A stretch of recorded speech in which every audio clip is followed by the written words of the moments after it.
Hi everyone, it's Dan here from Tender VLE, and in this video we are looking at the term Dynamic Purchasing System, or DPS for short. So in a nutshell, a DPS is basically a supply chain list where tenders or other bidding opportunities are published to specific members that have been successful in maintaining a position on that list. Now it has been deemed similar to a framework agreement, and you can find out more information on a framework agreement by clicking the links below. Now it's important to note that DPSs are used exclusively within the public sector and tends to be for much larger valued contracts.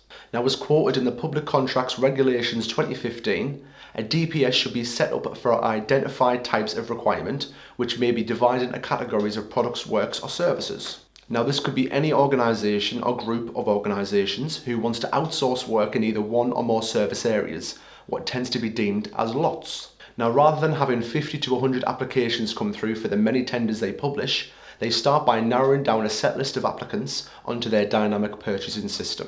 Now the main differences from the typical tender process is that a DPS is there to be run as a completely electronic process, allow new suppliers to join at any time and show longevity in its run. Now all that suppliers would need to do is register their company onto this DPS online, click which service area they are interested in delivering, and undergo a stage 1 submission in order to secure a place on that system. Now the buyer will then assess this, and once the supplier passes stage 1, they move on to stage 2, which is the actual tendering of the works in question. So for example, a housing association could create a DPS for their outsourced creative activity, which includes a range of service areas or lots. So for example, branding, printing, website design, website hosting, etc, etc.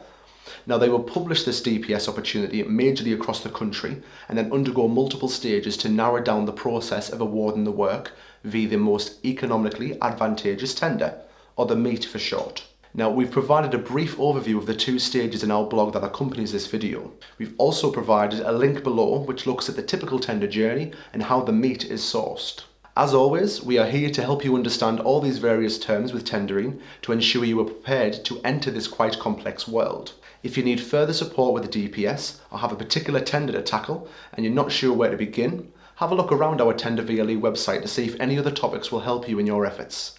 You can also join our LinkedIn forum where you can receive impartial advice from our tender consultants for free and request for further video topics to be discussed. Now thank you very much for watching this video, and we'll see you in the next one.